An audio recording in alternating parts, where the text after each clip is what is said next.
We're talking about Age of Ultron and how great a movie it was. Fantastic. And how Joss Whedon is not a sexist. He's not a sexist. No, he's not. Because Black Widow is like, just go. Okay. Right off the tip, fantastic movie. And we're talking about before the monumental amounts of fucking negative feedback and hate this movie's been getting within like a week. It makes $1 billion and everyone's like, the popcorn movie has been over. Destroyed. Extra. It's one of the most successful movies. But the Marvel franchise is over. They shit on film. It's over. It's done. It's done. It's over. Oh, dead like Sarah. Okay. All right. So the point is, and then all of a sudden, Joss Whedon's a sexist. Okay. And Joss Whedon went from like feminism champion to king sexist. Okay. For some strange reason, people think that Black Widow is a monster because she's infertile.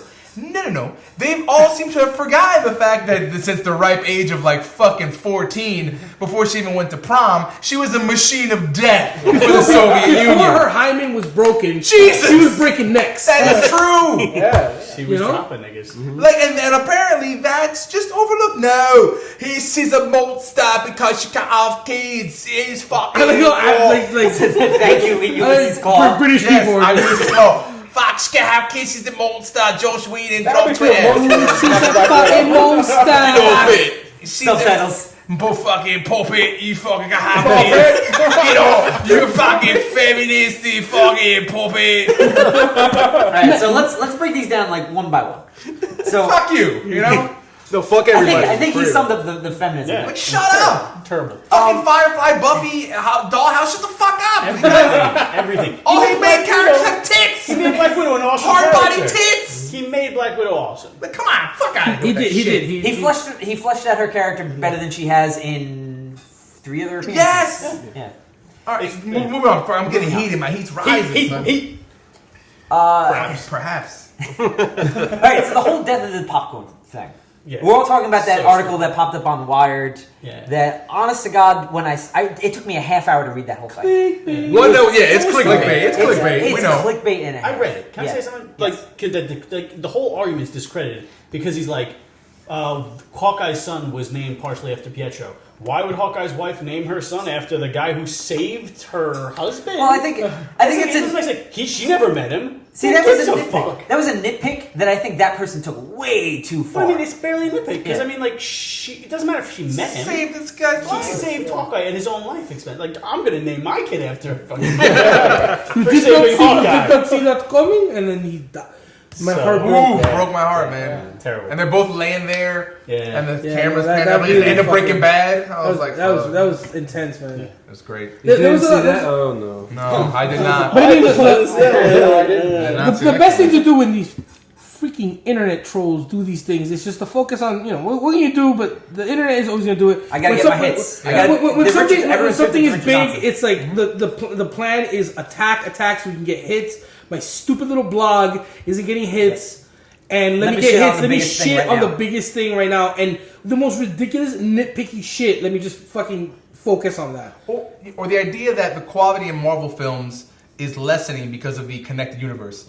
What the? Okay, yes, Joss Whedon did say that fucking what's his name? That was gonna do Ant-Man, Edgar Wright. And that would have been the best film Marvel ever put out. But here's the thing, guys: we're still probably gonna get a solid Ant-Man film that works with the parameters within the parameters of what Marvel wants to do in their connected universe. If that means that we don't get the Edgar Wright film, I can live with a good Ant-Man movie that's still gonna connect to the Marvel universe. The director has he's read Ant-Man. Yes, the guy Ant-Man loves was Ant-Man. his favorite character. He was like a drummer for some Yeah, band. he was a drummer in a band, and he pulled out when he announced that he was going to be the director. He pulled out an old flyer that he drew for his band, where he drew his band members as the Avengers, and he was Ant-Man. That's awesome. Pretty great. Here's not to necessarily play devil's advocate, but to your point, playing devil's advocate. To play devil's advocate, to counteract your point. One of my issues, and I really like the movie. Let's just get that out of the way. I had a blast seeing it. I totally plan on buying it to watch the extended cut. I'm very curious to see what was cut out. One of my issues with this movie, and again, nitpick, is that this is the 11th film in the series, and there was a lot in this movie that I felt maybe was studio mandated to, as setup. It's like, okay, Thor's got to have this vision to explain Ragnarok so people will go see Ragnarok. And Tony Stark's vision, which I think is the only one that really mattered, Tony Stark's vision is there to set up Infinity War. Yeah. And get people excited for that. And Black then Panther. The Black Panther, the trip to Wakanda is to set up Black Panther. And the post-credit scene is to remind people that Thanos is still out there. And I'm just like... But it was all woven into the story. It is, but at the same time, I was like, this is... you got to make a 2.5-hour film, right? And you're calling it Age of Ultron, and there's so much time that's just getting spent setting up future plot threads. And the thing is, Marvel, you already won. People are going to go see your movies. When people went to go see Guardians of the Galaxy with no setup, period. You don't need to set up a Thor movie. People are going to go. I don't think anything was like lost from doing that. Yeah. I think there's Ultron scenes lost from that. It was really good, and like Wakanda stuff. Like the Wakanda stuff. I love the Wakanda stuff. Part of my favorite stuff in that movie was like the Andy Serkis scenes. That was awesome. The one scene, and this we just already said he didn't really want to do this. The Thor in the cave with the Infinity Gems. Mm-hmm. Yeah. You mean the moment when I screamed? Yeah, no. That was a great moment. It was an amazing moment. But if they took that out of the film, it still would have worked. It would have still worked, and it would have been absolutely. They didn't need that scene. You know that scene was basically he needed it for Vision. Set up the Soul Gem. Yeah, he How does Thor know what the Soul Gem is? I don't think the scene needed to be like 10 minutes long. They cut a lot out of there. Yeah. For what it was, that was the perfect amount of time you needed. Like initially they you see everyone's vision, but except for the one for Hulk. And I remember initially going, oh man, I wanted to see what he was like, what he saw, and then I realized everything else that was in that movie, and I was like, you know what? They probably could have cut out Cap's vision too. I was like, you didn't need to see him in the past. Cap's vision was I agree with you. I expected more from it. Yeah, that was pretty much like that was this Peggy Carter. And remember, watch Agent Carter. It's like, please go watch Agent Carter. It's like, and that's how I felt. All of those were. That's not setting up Agent Carter. I did not need to see Peggy Carter. Setting up Civil War with her death. I think she's gonna die, guys. It's not confirmed yet. Perhaps.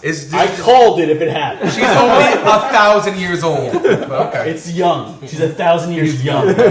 I don't know. I mean, I think it's just in the works. I don't think it's in the works. I don't think it might not happen. It's Cap's death, guys. Next phase. What you don't know is it's he's Cap's at his death. own funeral. It's it's Civil War. Captain America has to die. He's crying over crossbones. Unless they kill Iron Man instead. I think the only thing they really took away from Ultron here was his origin. It was rushed. Yeah. I don't mind it too much. Not really. I mean, I didn't like I Jokey didn't ruin the movie for me. I like Jokey But you know what? I feel like it happened real fast. Yeah. Oh, I love Spader. Spader was just great. Spader was and some things that I like. Some things you have to put your own thought into to make it to fill in gaps. Right. Like Ultron's creation. I mean, it was whatever the mind gem was mixed with Tony's algorithm. Yeah. Right. And it was a big part of Tony, which is why it was funny, which is why it was sarcastic. And that's what Claw did, which was a great moment, too.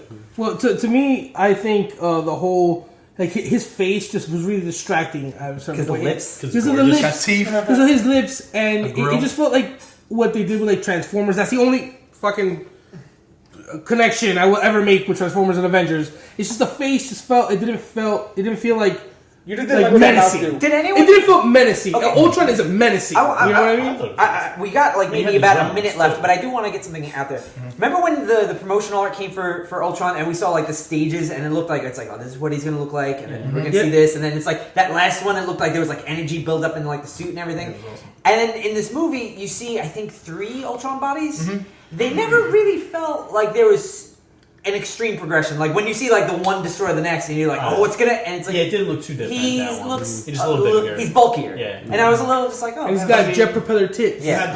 So when I thought back to that promotional, I was like, man, I wanted to see that. I mean, you had the one that was the Iron Man armor, the Iron Legion, and then you had all the drones that looked like the Ultron from the comic with the little Jack-o'-lantern faces. Yeah. And they talked from time to time, which was cool. And it was at the end, too. He went into at the very end, which was awesome. And Vision. Vision was so cool. We're going to do another segment to fill this out, because I think now we can actually talk a little more about it.